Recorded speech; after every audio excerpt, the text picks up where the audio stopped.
Good morning on a very rainy, wet day in Japan.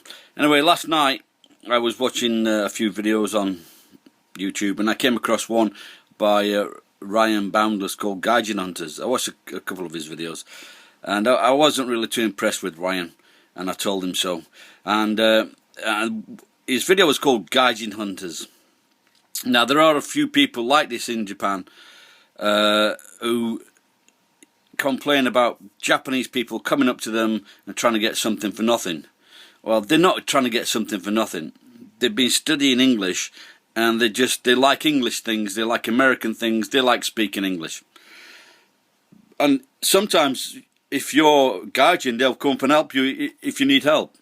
They will stop and they will, because they speak English.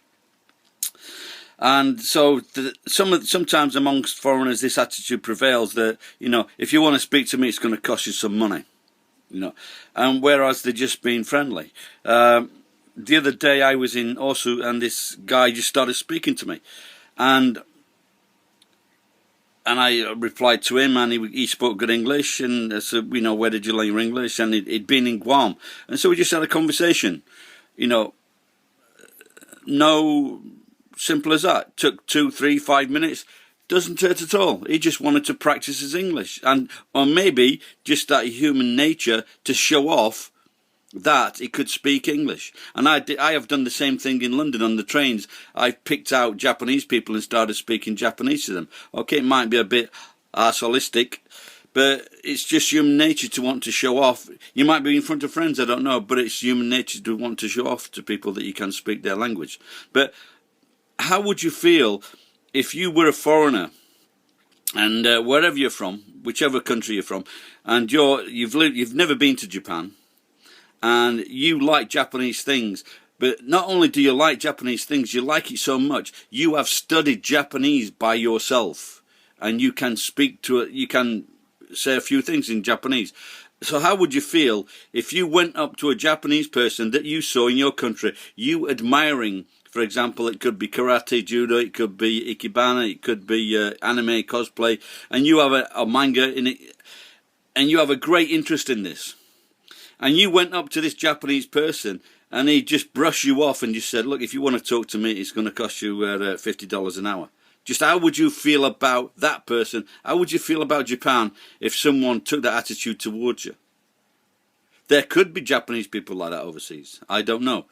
But people generally, they're just being friendly. They took the time to learn your language.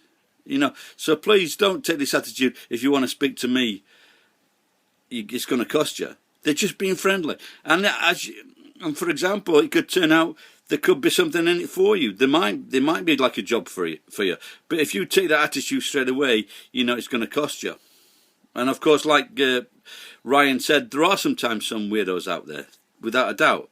But I strongly disagree with Ryan and people like Ryan who just want to like suck some money out of the Japanese.